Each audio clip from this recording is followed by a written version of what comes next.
Olá, queridos ouvintes do podcast Filomena Legalmente Digital. Hoje a gente tem um episódio especial de comemoração de um ano de podcast e eu tive a honra de ser a host entrevistadora da nossa host Filomena Maciel, advogada, mãe, vice-presidente de grupos.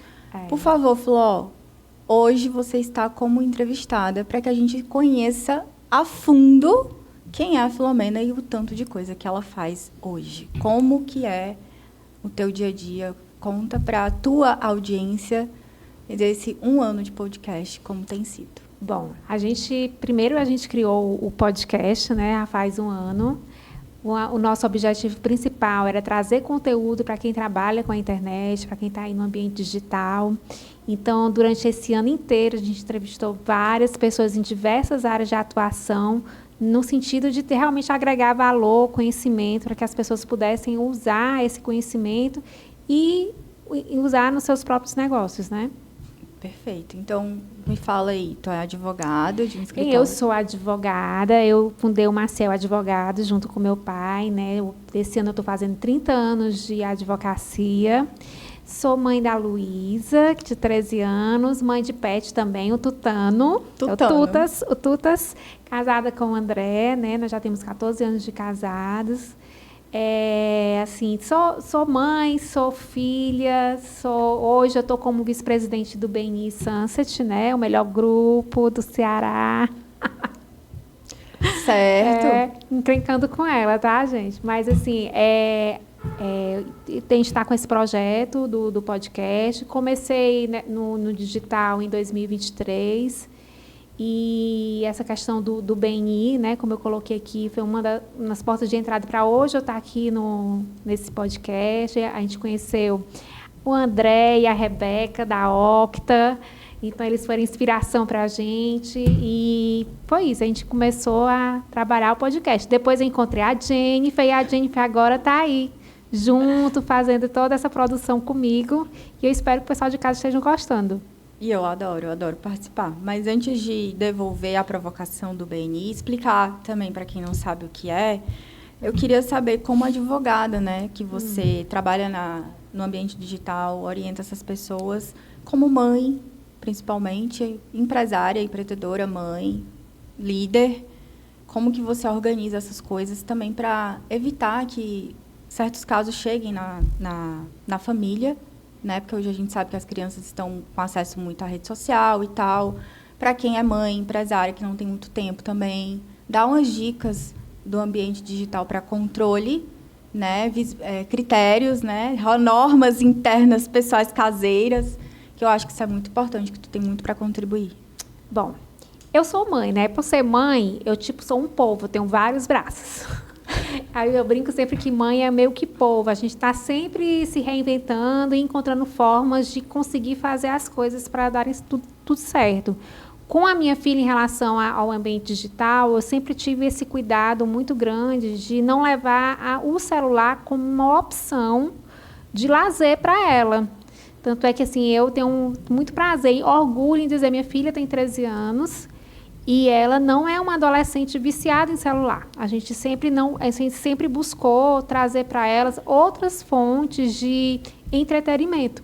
Uhum. Então, a gente sempre apresentou muito a questão da arte para ela, tanto que ela é uma artista, ela gosta muito de pintura, de desenho, ela gosta de dançar. Então, a gente sempre proporcionou ela ter bagagem cultural, levar, conhecer, por exemplo, a própria cidade como se fosse uma turista, visitar os museus, galerias de arte. A gente gosta de proporcionar para ela esse tipo de beleza e de conhecimento que o mundo traz.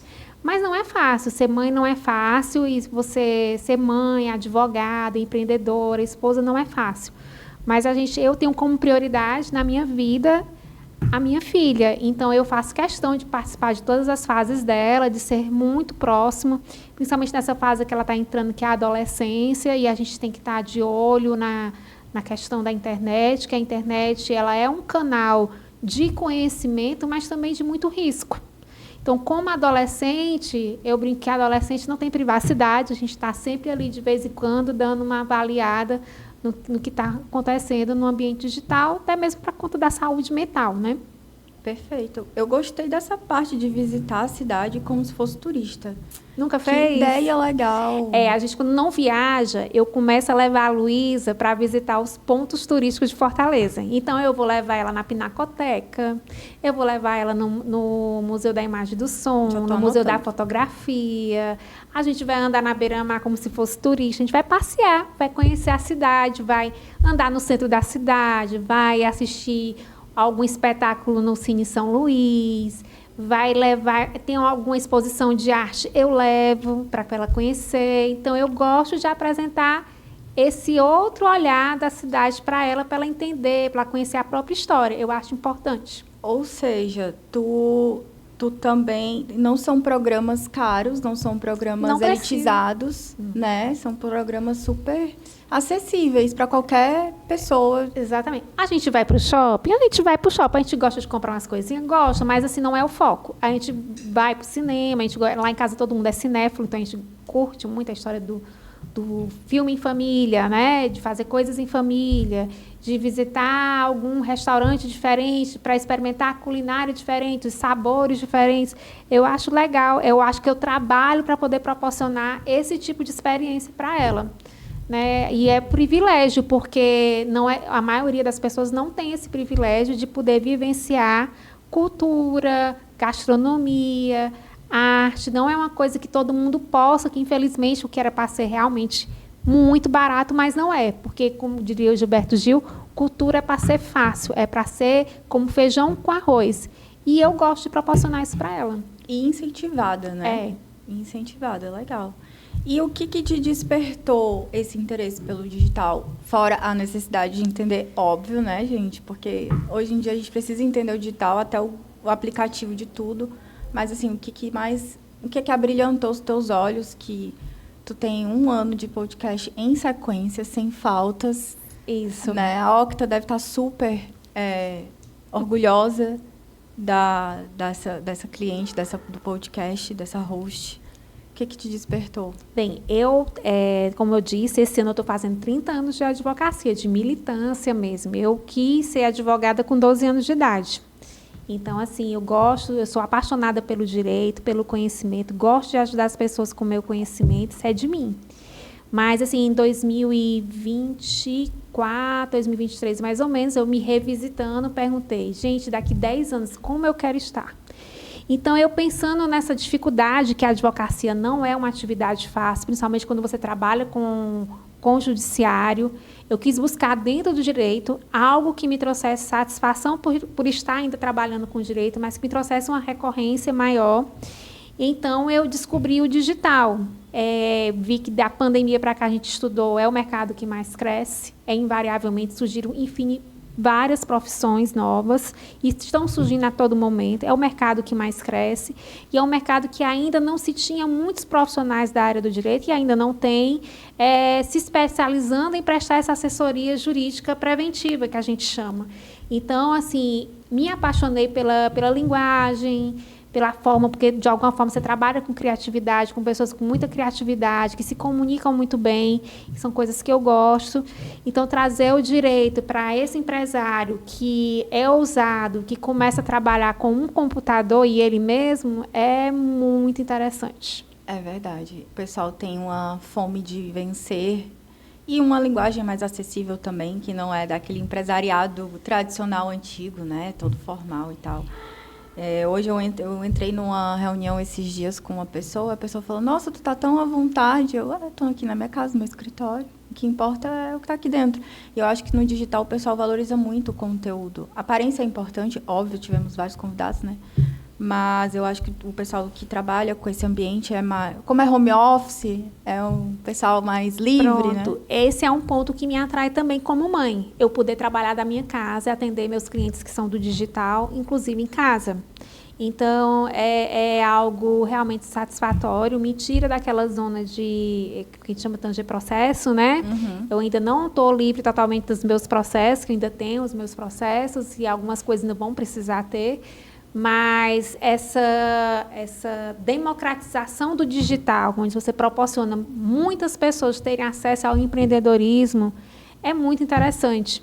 E o jurídico, e quando elas entendem que o jurídico faz parte da estrutura de crescimento delas, que crescer com o jurídico, se estruturar tendo um jurídico que ele possa chamar de seu, ter uma boa governança, estou aprendendo sobre governança. Então, você começa a crescer e a se ver como empresário de forma diferente. É impressionante o crescimento dos profissionais de marketing que não tinham advogados e passaram, por exemplo, a me contratar ou a te contratar. A gente vê como eles ficam mais confortáveis de serem, inclusive, empresários, porque aquelas dores que eles não sabiam lidar direito, era tudo intuitivo, quem resolve agora é um advogado.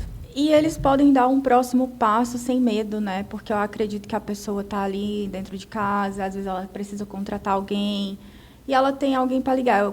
Tem um pai rico, pai pobre fala, né? Que os seus melhores amigos é o bancário, o contador, que o bancário na linguagem deles, né? O bancário, o contador e o advogado. Eu costumo dizer que é o psicólogo, o advogado e o contador.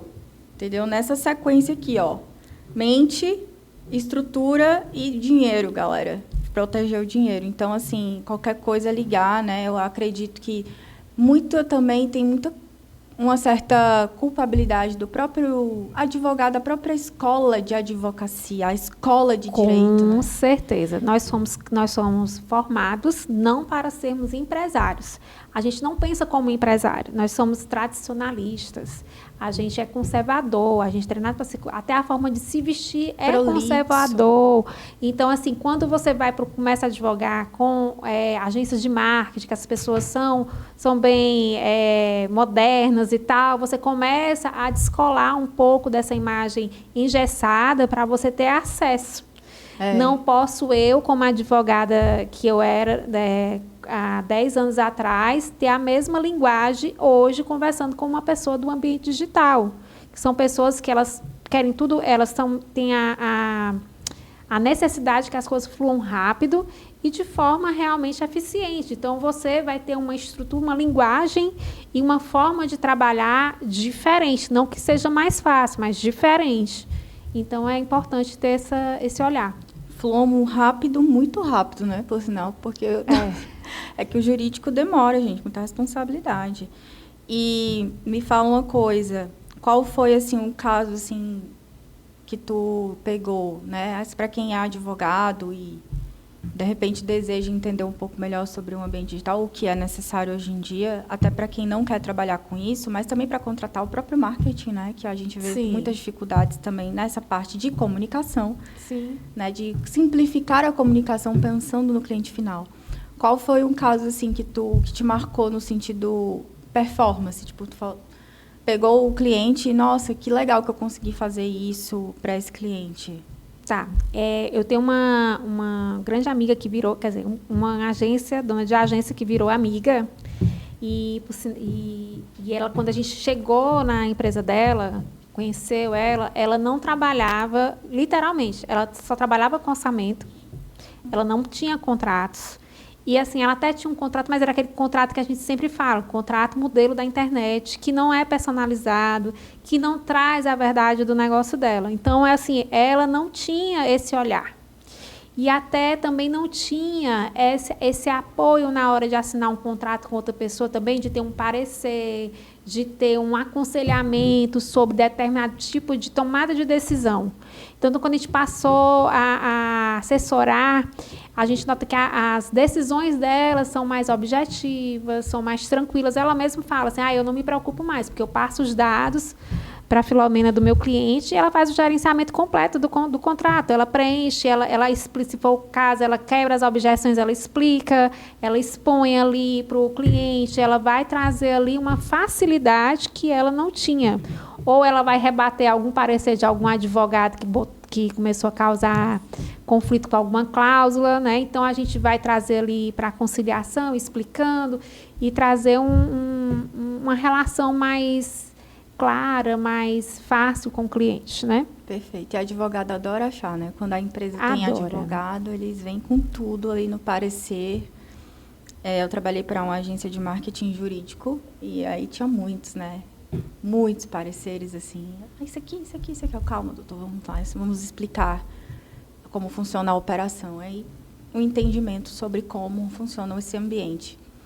E porque o contrato, por exemplo, tem muita gente que manda o contrato, mandei o contrato, começa a trabalhar. Não cobra se o contrato está assinado ou não.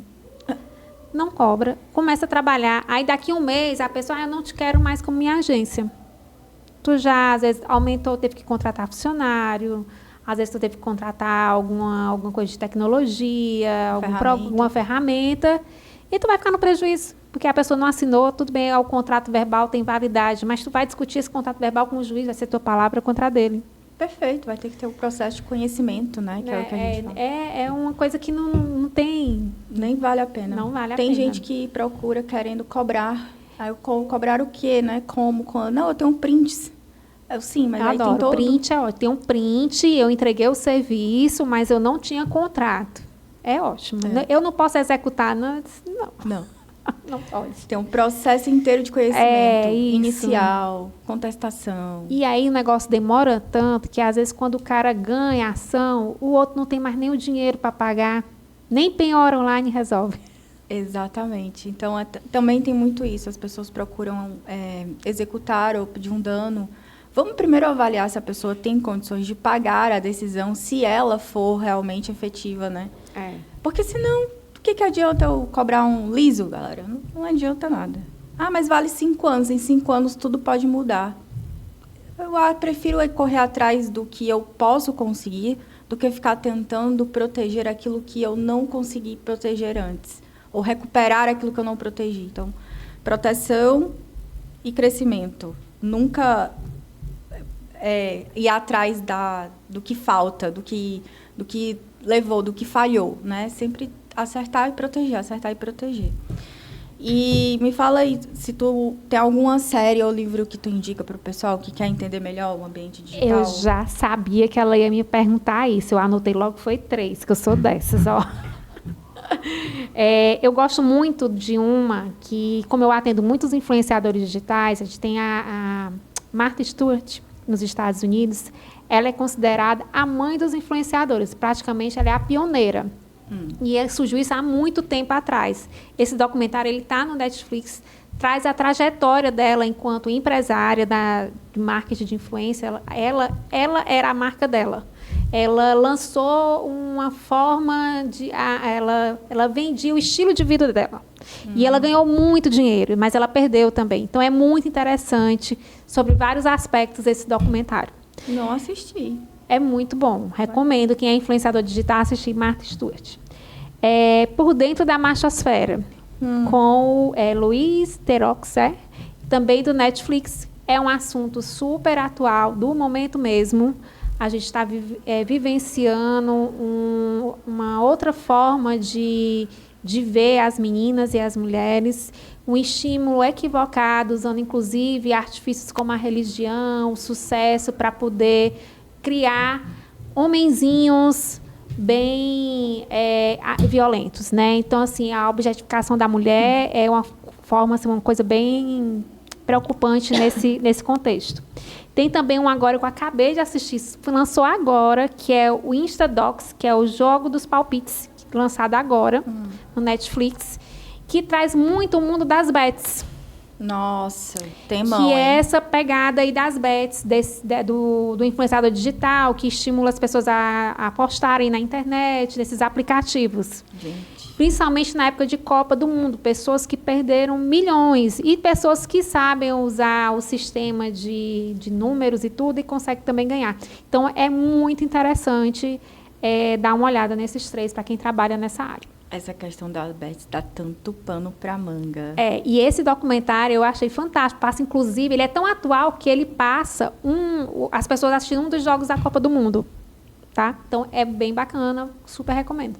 Eu vou assistir com certeza. Eu não estou assistindo muitas coisas, mas eu vou. Gostei das dicas. E você que está nos assistindo, já me avalia como host, só para poder não ficar feio.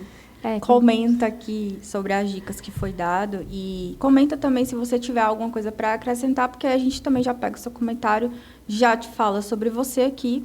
Para quem não sabe, a gente também tem publicidade online. Se você tem uma marca, eu tenho um QR Code aqui na tela, você preenche esse formulário e a gente avalia se tem alguma coisa condizente com o episódio para te divulgar.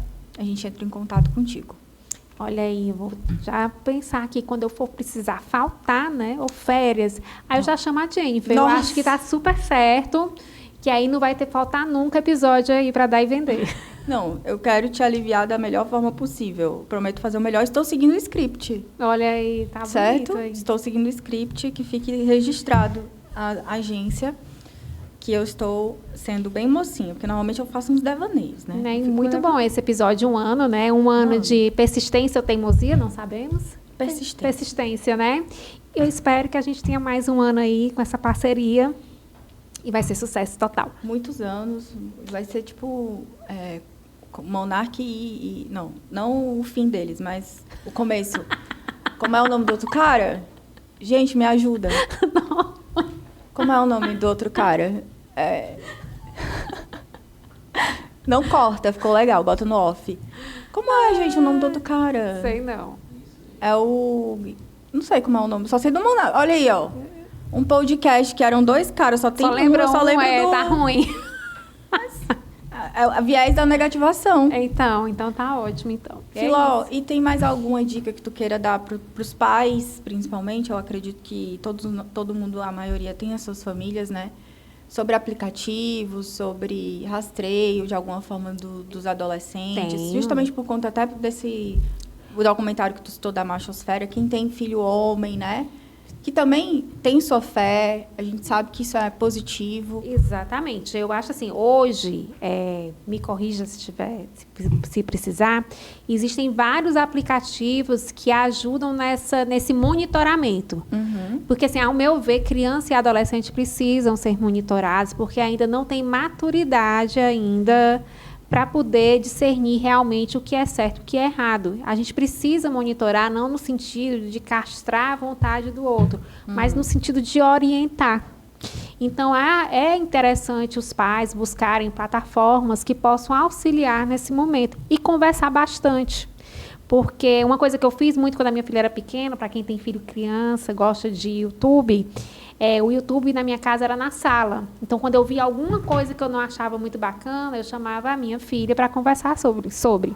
Porque a questão não é você dizer que não existe no mundo, é você saber como conversar com a sua filha sobre os assuntos dos mais variados temas. Então, eu acho que conversar, ter uma educação em que você possa conversar com a sua criança, monitorar sim, porque são crianças, são adolescentes, precisam ainda amadurecer, eu acho que é uma das coisas mais importantes. Maravilha. Filó, eu agradeço por ter me escolhido para ser a entrevistadora e para ser parceira, tá, pessoal? Então, e deixa um recado para a tua audiência desse 1 ano, fala para quem assiste sempre, fala para os convidados que já vieram, deixa teu recado aí, deixa tuas redes sociais para seguir e comentar. Gente, primeiro, eu queria agradecer primeiro a Octa, que acreditou no projeto comigo. Os meninos sempre me estimularam. Agradecer você pela parceria.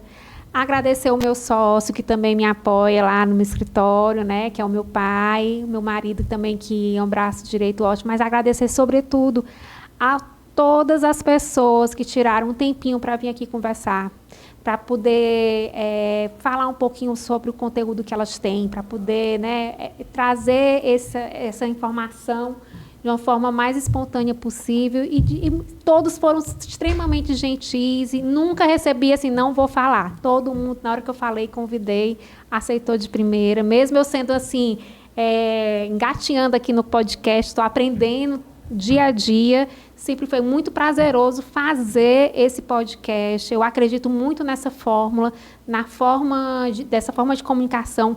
Quando eu vim a primeira vez fazer um podcast, foi no podcast da Octa, e eu falei, Rebeca, André, eu me apaixonei por essa linguagem, eu quero um podcast para mim. Mas, sobretudo, porque eu acho que informação, ela enriquece. E a gente tem um ambiente digital onde haja bastante informação, é essencial para a gente crescer como uma sociedade saudável, né? Uhum. Então, é isso. Muito obrigada. Eu que agradeço. Eu quase chorei. Eu me segurei. Às vezes, eu sou um pouco emocionada. Gente, muito obrigada pela audiência. Deixe seus comentários, siga e compartilhe o conteúdo que foi de valor para você. Até a próxima com Filomena Legalmente Digital.